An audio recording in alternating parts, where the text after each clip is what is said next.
Siria está aquí, a 8 horas de avión de España. Es la mitad de grande y su población se concentra aquí. ¿Por qué? Porque toda esta zona es un enorme desierto, pero un desierto muy importante. Tiene 1/3 de las reservas de petróleo del mundo y también de gas natural, según algunos el nuevo petróleo. Para sacarlo de aquí y llevarlo a Europa, hay que rodear toda esta península y salir por el canal de Suez. Como te puedes imaginar, aquí te cobran. Pero hay otra manera más fácil, la línea recta. El que controle estas tuberías las puede abrir y cerrar, como un grifo. Si no pagas, no hay petróleo, ni gas. Esta región es la polla. La civilización en el planeta empieza en 3 sitios y este es uno de ellos. Mesopotamia, aquí. Sumer, que te sonará menos, pero es el puto inicio de todo. Aquí también. ¿Recuerdas la Torre de Babel de la Biblia? La hicieron estos tíos. Egipto, aquí. Siempre ha sido un punto de contacto entre Oriente y Occidente, dando a Asia salida al Mediterráneo. Quizá por eso aquí nacen las principales religiones monoteístas, el judaísmo, el cristianismo y el islam. El islam es el último que llega y de hecho acoge a las 2 anteriores.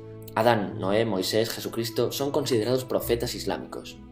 Bueno, al grano. Como la zona es la hostia, todos han querido controlarla y siempre ha estado dentro de algún imperio. Persas, griegos, los romanos.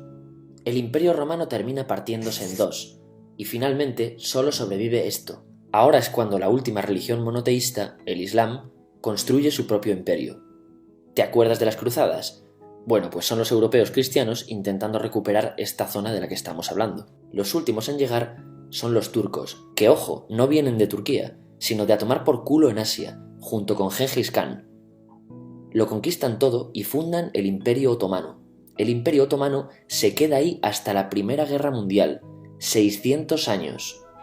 Cuando acaba la Primera Guerra Mundial, aparecen pequeños países donde antes estaba el Imperio Otomano, y por primera vez vemos a Siria en un mapa. Hasta ahora la habíamos dibujado para no perdernos. ¿Y quién se inventa esos países? Lo que te voy a contar es alto secreto. Bueno, lo era en 1916. Este súper secreto se llama Acuerdo de Sykes-Picot. Los franceses y los ingleses no podían derrotar solos al Imperio Otomano.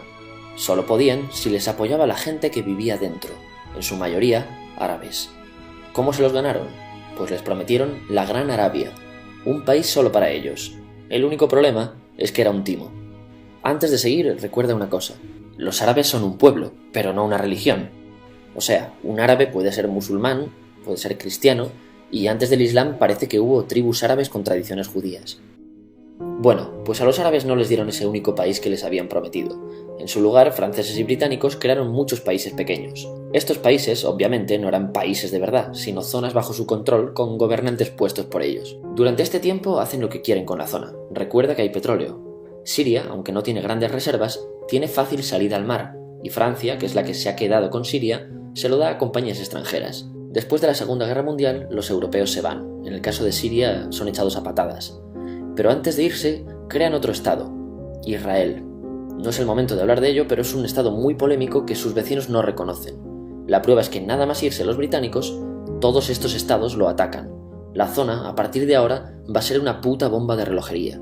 ¿Y mientras qué pasa en Siria? Bueno, pues no es muy estable. Tiene golpes de estado constantes. En esa época aparece en Siria una ideología que se hace con el control y se expande por el mundo árabe, el Ba'ath. Esta ideología mezcla el antiguo sueño de una sola nación árabe con ideas socialistas. Y algo muy importante, es laica, o sea que no es religiosa. Siria se llega a unir con Egipto, un país con el que no tiene frontera. Pero no es algo raro, muchos de estos países intentan hacerlo también. Como recordarás, a esta gente se le había prometido un solo país y las ganas las seguían teniendo. Pero la unión falla. En este tiempo Egipto les convence para nacionalizar el petróleo. En Siria, Al-Assad, el padre del Assad de ahora, se convierte en jefe del estado Ba'ath. En Irak, también Ba'ath, comienza a ganar fuerza Saddam Hussein. Las diferencias entre ambos países dividen a los partidos Ba'ath de otros países en pro-Siria o pro-Irak. Ahora ocurre la Guerra Fría. El mundo se divide en 2. O eres de Estados Unidos o de la Unión Soviética. Son años muy movidos en los que se pegan constantemente con Israel, invaden su vecino Líbano y comienza una oposición islamista al régimen Ba'ath de Assad, los hermanos musulmanes. Vale, volvamos atrás un momento. Recuerdas que la mayoría de árabes eran musulmanes, ¿verdad? Pues dentro de los musulmanes hay 2 ramas fundamentales, los suníes, la mayoría, y los chiíes. En el caso de Siria, a pesar de ser un estado laico, los gobernantes como Assad y jefes militares eran chiíes, los cuales representan menos del 13%. En cambio, casi el 70% de la población es suní. Un dato curioso es que los cristianos son casi el 10%. Que los chiíes controlen el gobierno y el ejército mosquea a la población suní, y este sentimiento es aprovechado por los hermanos musulmanes, islamistas radicales suníes. Estos toman las armas en la ciudad de Hama en contra del gobierno, y Assad acaba con la revuelta a costa de matar miles de civiles y encarcelar a mucha gente. En el año 2000, Assad padre muere y le sucede Assad hijo. Ante las presiones libera a muchos presos, trae internet y esperanzas de cambio. Hay un periodo de gran debate político y aparece la oposición. También vuelven los hermanos musulmanes. Los siguientes años son difíciles. Arrestan a la oposición. Y Bush incluye Siria en el eje del mal, y esto la aísla. Está mal visto negociar con Siria. Los kurdos, un pueblo que vive distribuido por varios países de la zona, empiezan a protestar también. Hay represión y muertos. En 2011, te sonará esto, ocurre la Primavera Árabe. ¿Qué es esto? Bueno, es una protesta que se va propagando por todos los países árabes pidiendo más democracia.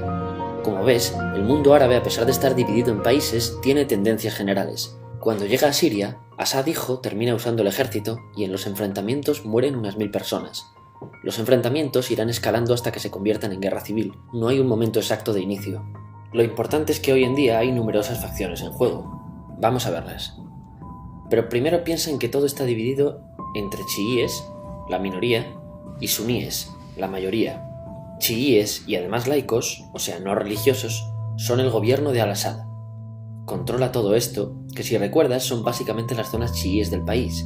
El gobierno de Assad está enfrentado al resto. También mayoritariamente laico, pero suní, es el Ejército Libre de Siria o FSA en inglés. Junto con el Frente Islámico, que es religioso, y otros 70 y pico grupos más, forman una coalición que la prensa llama simplemente la oposición. También suníes e islamistas, pero radicales, son Al-Nusra, llamados Al-Qaeda en Siria, porque son básicamente eso, Al-Qaeda en Siria. Otros islamistas radicales son el ISIS o Estado Islámico. Salen de Al-Qaeda en Irak, controlan la mayor parte de Siria e Irak y se han hecho famosos por sus atrocidades. Su objetivo teórico impacta a muchos. Es un Estado Islámico a lo largo de Asia, África y Levante, aunque a ti ya te suena, ¿verdad? En naranja tenemos al pueblo kurdo, que recordarás porque el presidente Al-Assad lo reprimió, al igual que gobiernos de países próximos también hacen. Ahora controlan militarmente esta zona. Antes de terminar, repasemos los apoyos internacionales a fecha de octubre de 2015. Las fuerzas de Al-Assad son apoyadas por Rusia, que ya tenía base militar en el país antes del conflicto, por Irán y por China. Todos son países de lo que Europa llama Oriente. En contra de Assad, apoyando a la llamada oposición, luchan Estados Unidos, Turquía, Francia, Gran Bretaña y Arabia Saudí. Podemos terminar con algunas conclusiones. Te advierto que esto ya es pura opinión. Si recapitulamos, vemos que la región es estratégica. Por su situación privilegiada, todos la quieren. Siria siempre ha estado bajo el paraguas de grandes imperios. Piensa que hace 100 años la actual Francia era Francia, Gran Bretaña era Gran Bretaña, pero es que hace 200 también, y hace 300 también, y hace 400 también. En cambio, Siria solo es Siria desde hace menos de 100 años, y solo se gobierna a sí misma desde hace poco más de 50. Además, jamás decidieron sus fronteras, se las impusieron. Europa divide Oriente Medio a su antojo para controlarlo, diseñando países sin tener en cuenta su población. Muchos historiadores dicen que todo pueblo tiene la necesidad de manejar su propio destino, pero estos ingredientes que hemos visto juegan en contra de proyectos como la Siria Ba'ath, que encima usa la represión para mantenerse. En última instancia, producen una guerra civil.